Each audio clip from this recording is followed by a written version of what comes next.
Hubungan administrasi negara dengan perbandingan administrasi negara dan perbandingan administrasi merupakan cabang dari disiplin ilmu-ilmu sosial. Administrasi negara berkaitan dengan kegiatan studi perbandingan administrasi negara, sehingga sistem administrasi negara yang memuat peninjauan ekologis dan proses. Keduanya merupakan bahan penting bagi studi perbandingan administrasi yang harus disertai dengan peninjauan sisi lainnya yang bertautan dengan aspirasi atau cita-cita suatu bangsa, yang mencerminkan adanya kelembagaan-kelembagaan negara serta birokrasi pada negara bersangkutan. Hubungan administrasi negara dengan perbandingan administrasi negara merupakan hubungan keilmuan, hubungan politik, hubungan sosial, dan hubungan fungsional bernegara. Studi administrasi negara memerlukan analisis serta metode penelitian yang hasilnya dapat dipelajari untuk dikaji kebenarannya. Adapun studi perbandingan administrasi negara mengkaji berbagai macam sistem yang diterapkan negara-negara yang dapat diketahui melalui berbagai pendekatan dan penelitian. Administrasi negara dan perbandingan administrasi negara merupakan ilmu yang sudah ajeg karena secara ontologis ilmu administrasi negara membatasi bidang penelaahan pada negara atau negara-negara tertentu yang didasarkan pada hasil pengalaman serta pengamatan manusia yang bersifat empiris. Ilmu perbandingan administrasi negara mempelajari sistem administrasi negara di berbagai negara untuk diketahui perbedaan dan persamaannya. Studi perbandingan administrasi negara dipengaruhi oleh faktor-faktor membentuk sistem administrasi negara. Hal ini berpengaruh pula pada sasaran sebenarnya yang diperbandingkan dalam studi perbandingan administrasi negara.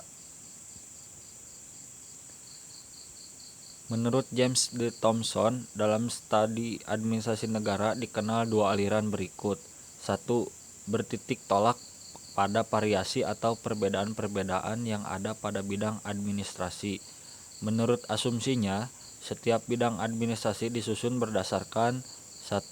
Unsur-unsur yang unik, 2. Keajegan-keajegan atau constants, ketiga variabel-variabel yang berbeda-beda tingkat dan jenisnya sesuai dengan tingkat dan jenis bidang administrasi yang bersangkutan.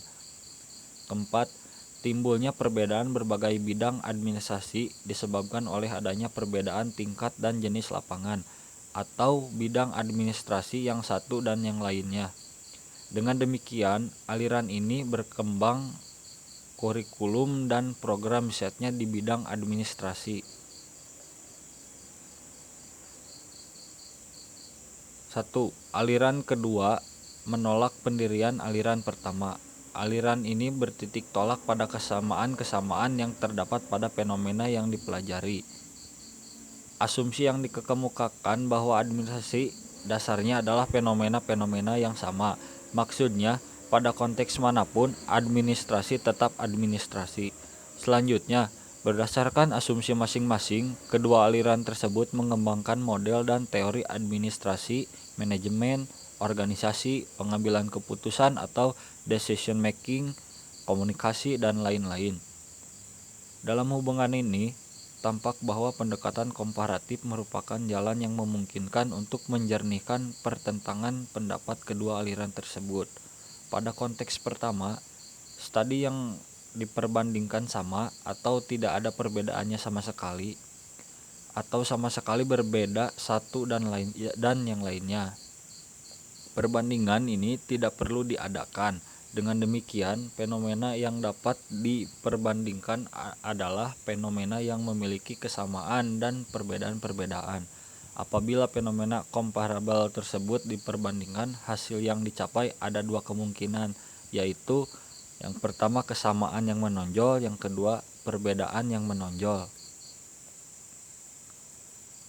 Hal-hal yang diperbandingkan adalah fenomena, teori, dan model. 1.